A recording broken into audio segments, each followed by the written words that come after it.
What are you watching? What are you watching? Elodie, le film!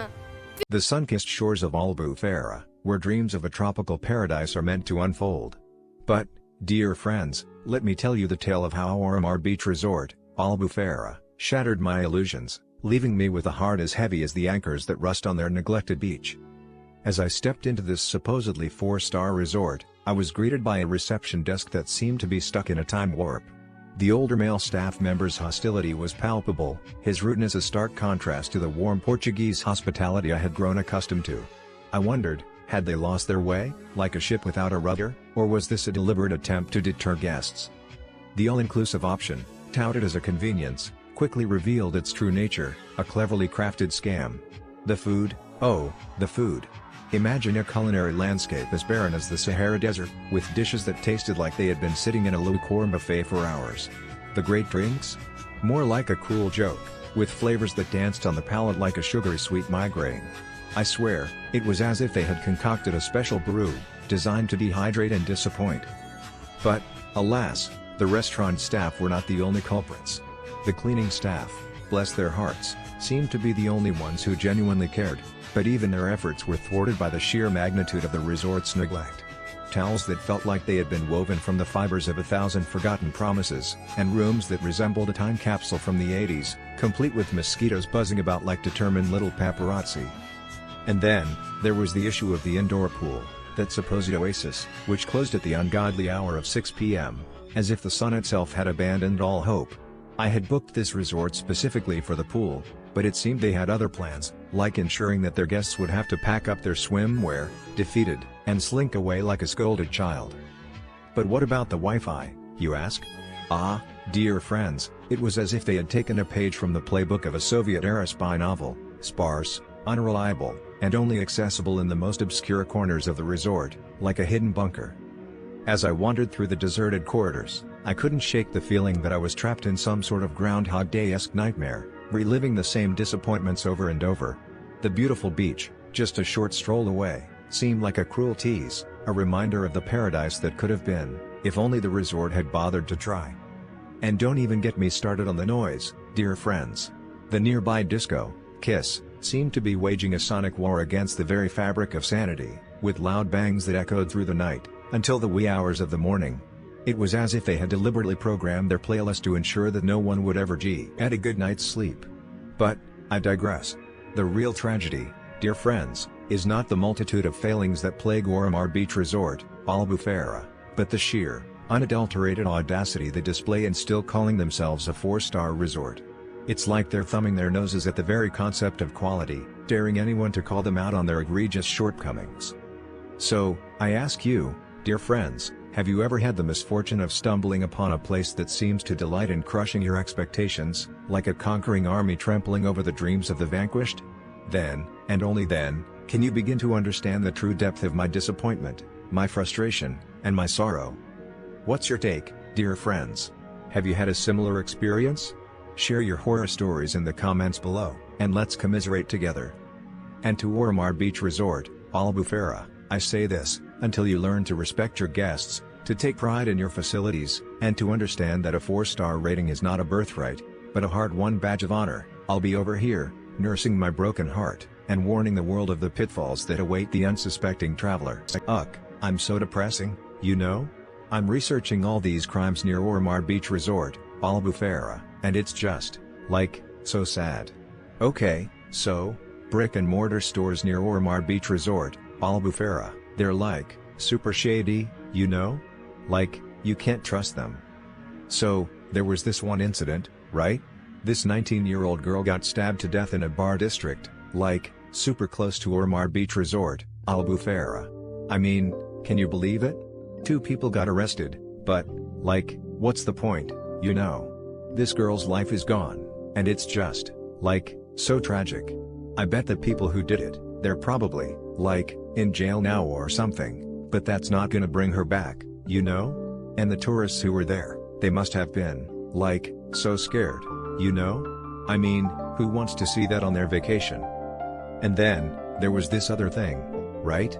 The police did these raids in nightlife venues near Oromar Beach Resort, Albufeira, and they found, like, so many drugs and weapons, you know? It's like, these people are, like, trying to sell drugs to tourists and stuff, and it's just, like, so wrong, you know? I mean, what if someone's child got hurt or something?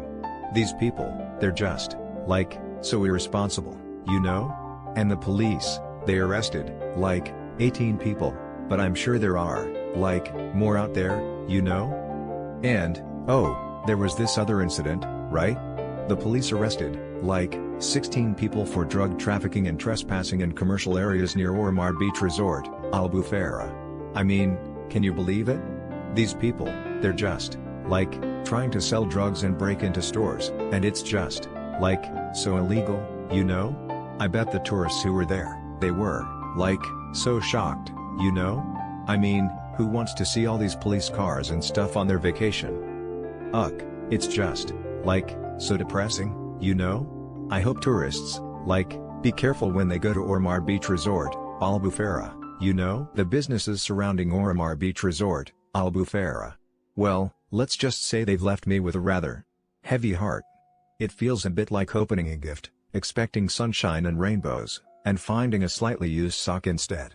Overall, the impression I get is that establishments in this area operate with a level of casual disregard for customer well-being. A certain brazenness, almost. It's not necessarily malicious, but it's profoundly disappointing, like finding a chipped teacup in a perfectly set china cabinet. I feel almost personally affronted by the sheer lack of care. Let's begin with Algarve shopping. What stands out, and honestly chills me to the bone, is the overwhelming sense of vulnerability it seems to cultivate. The businesses here, as a whole, seem to attract, or perhaps simply allow, a shadow element to flourish. It's a subtle thing, hinted at in reports of pickpockets operating with impunity. Reports suggest a total lack of visible security, a frustrating vacuum of protection. One person even attempted to alert mall security, only to discover no one was there. Imagine that. You're actively witnessing a crime unfolding, reaching out for help, and finding only empty air. It creates a feeling of being utterly exposed, a prey animal in a beautifully lit retail cage. Sephora, within the complex, seems to share this unfortunate atmosphere, with staff described as not just unhelpful, but actively unpleasant. It's not a matter of a bad day, it's a pattern of apathy, a coldness that seeps into the customer experience.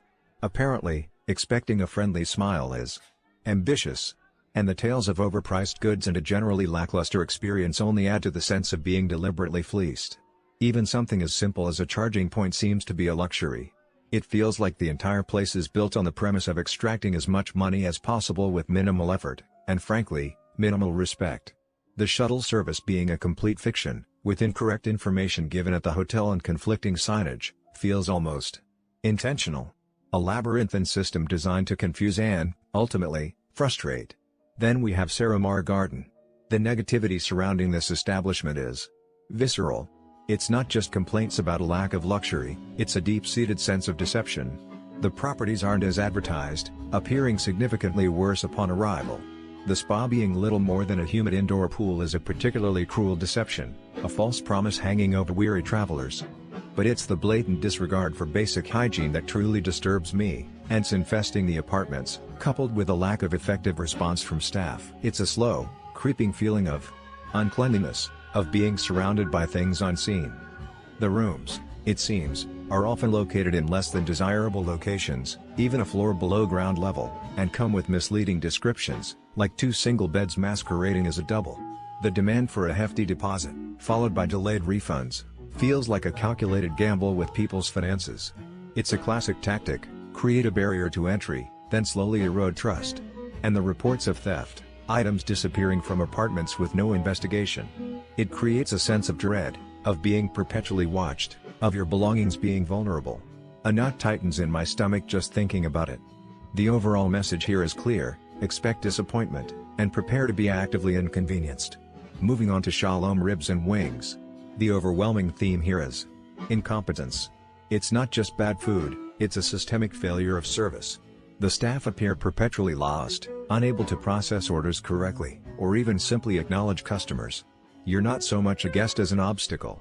The all-you-can-eat ribs, it seems, are more all you can hope to eat, arriving in meager portions and taking an eternity to arrive. And the halal claims, proven to be partially false, are a particularly egregious breach of trust. To advertise something as halal and then only offer a limited selection feels not just misleading, but deeply disrespectful. The reports of weak cocktails, overpriced meals, and generally unpleasant food only compound the feeling of being actively scammed. There is a disturbing trend in the reviews of rudeness, almost maliciousness, from the staff. The food quality being consistently subpar, and being left with a sense of being actively ripped off. It's a place where enthusiasm goes to die. Hot shot, sports bar. This one is difficult. The sheer volume of vague, negative feedback suggests a place steeped in neglect. The reviews are often brief, even cryptic, scruffy, rank toilet, but the message is consistent: avoid.